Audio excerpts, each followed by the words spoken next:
Hello, me and my team are the specialists for international communication for Boeing, and these are our communication deliverables.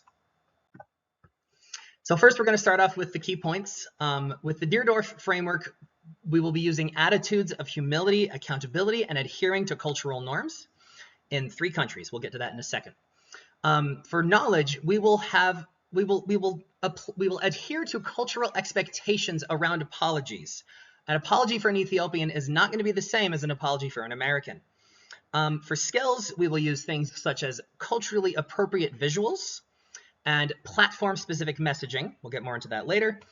And our internal outcomes for the people that we're going to be apologizing to are increased empathy, reduced defensiveness, and commitment to shared goals.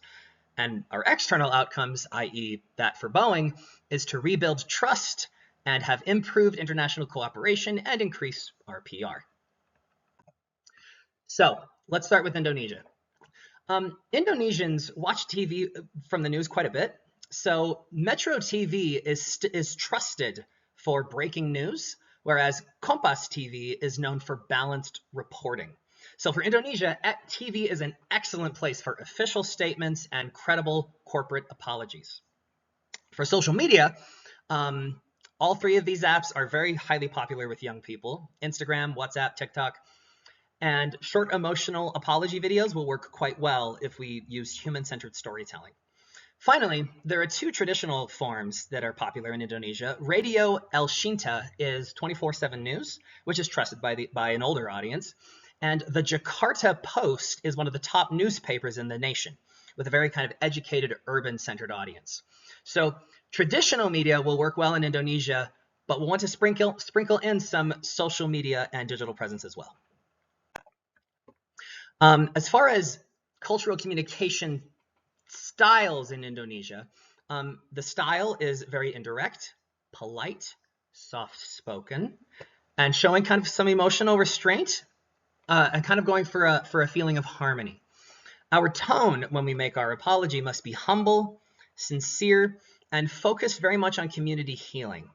Another thing that's very, very big for Indonesian apologies is that words only go so far. Our apology has to include the actions we're going to take, and we'll get into that in a second. Things we're going to want to avoid with our apology to Indonesian citizens: we're going to want to avoid sounding defensive, we're going to want to avoid protecting our corporate image, and we're going to want to avoid a lot of technical jargon. So the content, some content that we will release in Indonesia: we will create a video apology. In the video, we'll have sort of a calm tone, soft music, very empathetic language, and we will highlight Indonesian engineers. Indonesians trust their engineers quite a bit, and so we will want to highlight them. The second thing that we'll really want to highlight is what Boeing is going to do about it. So we'll want to focus on the safety measures we're taking, the trainings we're giving. Simply saying I'm sorry with really pretty language is not going to fly well with Indonesia, so we really have to focus on what Boeing's going to do about it. And finally, the curious one, because of Indonesia's religions, excessive yellow in visuals is actually considered taboo. Yellow is actually considered a taboo color. I'm not talking about the guys in the vests. I'm talking about like excessive amounts of yellow in the video. So we'll want to avoid using too much yellow. Now, Ethiopia is a bit trickier because it has a lot of diverse languages, and it has much more limited internet access in lots of different regions. A lot of Ethiopia is very rural.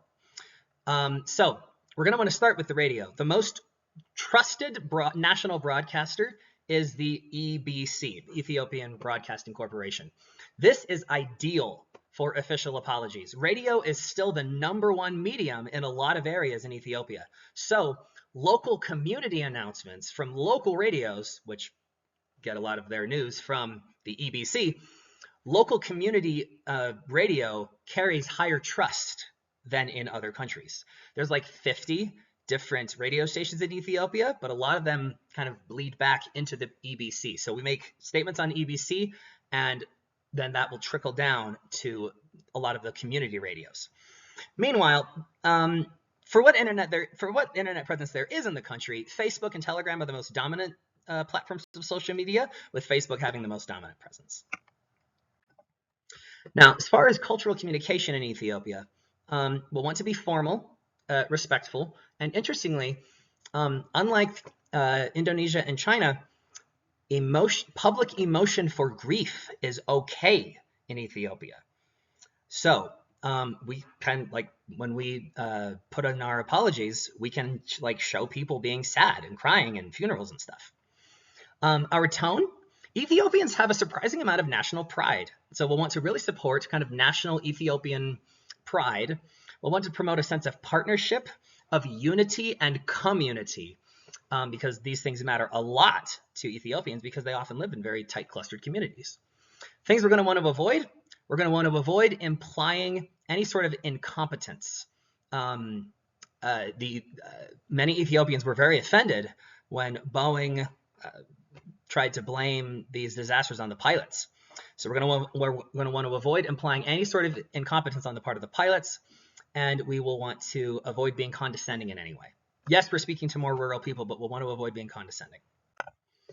So here's the content that we will release in Ethiopia. 1, a radio announcement.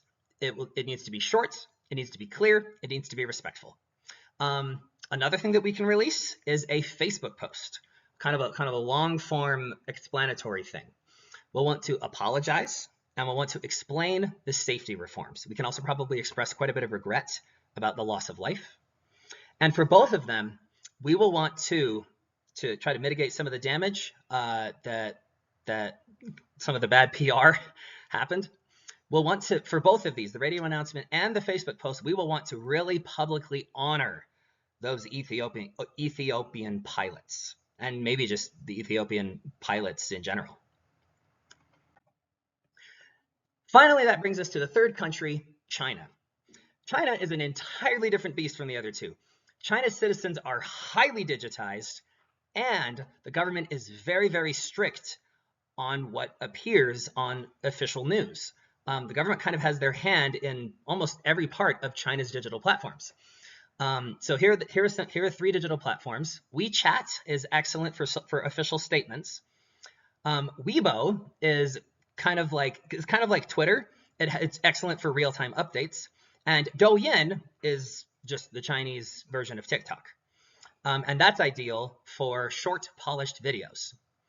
On the other hand, there are 2 kind of official news sources in the country. The CCTV, whose headquarters is right there, quite a building, and Xinhua News Agency. These 2 are the official arms of the government, of the state, and they are very, very authoritative and very, very restrictive. So any official message coming into China must be approved through them first. All of Chinese media is very regulated, so we have to align with official channels. As far as communication styles in China, similar to Indonesia, will be indirect, but also in China, it is very important to be formal, diplomatic, precise, and non-emotional. We don't want to go all over the place. We don't want to show people crying. We want to kind of keep it centered. Our tone, we will show respect for authorities. We will be calm, dignified. We'll emphasize having a partnership with the government. And we'll want to avoid emotional excess or any sort of correction or confrontation. This is the Chinese character for calm. So the content that we will release.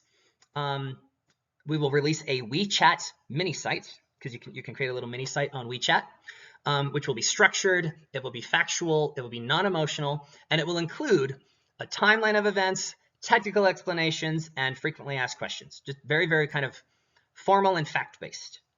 We'll also create a Douyin video, which we'll use to demonstrate our safety systems with really quality 3D animations. High quality videos.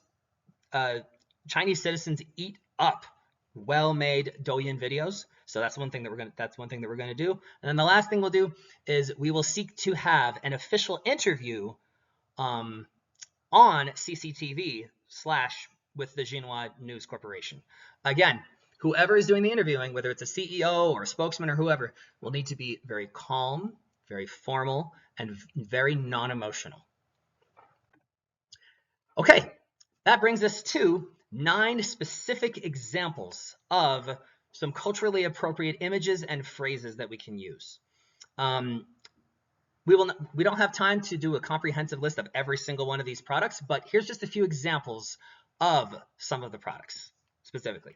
For Indonesia, we'll be showing 3 examples from Instagram. From Ethiopia, we'll be showing 3 examples for Facebook. And for China, we'll be showing 3 examples from Weibo.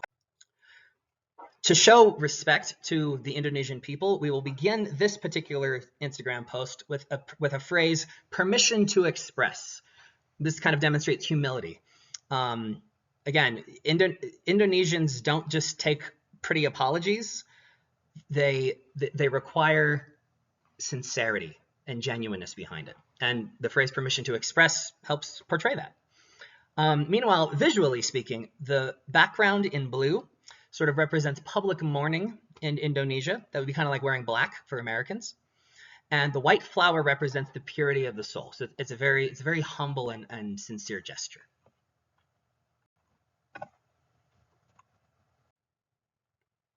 Okay, this next one, the tone for this particular post is for Indonesian pilots and airlines. Specifically, we're going to talk about the Mitra, which means that they are viewed as valued partners for Boeing. It's sort of very unifying post, kind of working together, soaring off into the clouds together. And then this third post that we will make for Indonesia, it's dedicated to the audience and their families. And we'll use the words orang-orang tercinta because it is an affectionate and respectful way to refer to a family in an emotional context in Indonesia. So this one's again much less corporate, much less formal, much more togetherness, family, very sincere again. Then let's move on to Ethiopia. So here are 3 examples that we can use for Facebook posts in Ethiopia. We'll start with the phrase for this post, highly honored Ethiopian brothers and sisters. It's a very kind of respectful way to introduce who you're talking to in that culture. And then this is an image of the Ade Abiba flower. It's used to signify a fresh start, very culturally significant in Ethiopia. Okay, this next post for Ethiopia is aimed towards Ethiopian pilots, and there's a kind of cultural symbol on the description that expresses Boeing's desire to become an older brother. This is because in Ethiopia, an older brother provides protection. So it's a very kind of welcoming, strong, inclusive gesture. Very important for the community-centered Ethiopians. And then finally, this post is also going to be for pilots. And this one uses our phrase, our precious younger brothers. And the use of that word in this particular language creates kind of a very warm and unbreakable bond in Ethiopian society. Okay, finally, on to China. Here are 3 examples of posts we'll use in the Weibo digital platform. We'll be very honest. This is a very formal, kind of very. An American would think of this as stiff, but a Chinese citizen would not think of it this way. We're expressing awareness of our mistake and our wish to build a relationship. We're trying to be honest about it. But again, the tone here is not very emotional.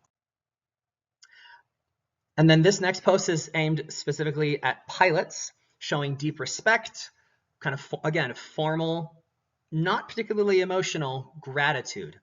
And then the image that we'll use is the image of what's called auspicious clouds, or zhangyong in Chinese. It represents harmonious relationships. So it's a very indirect way of saying we want to seek harmony with you again.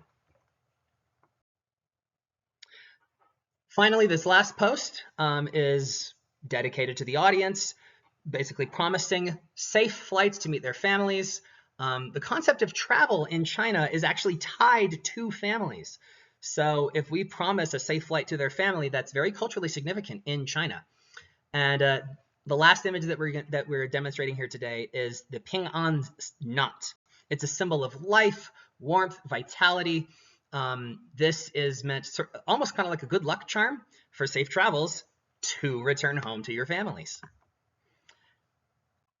So this has been our presentation on how Boeing can culturally make amends with the people of Indonesia, Ethiopia, and China. Thank you.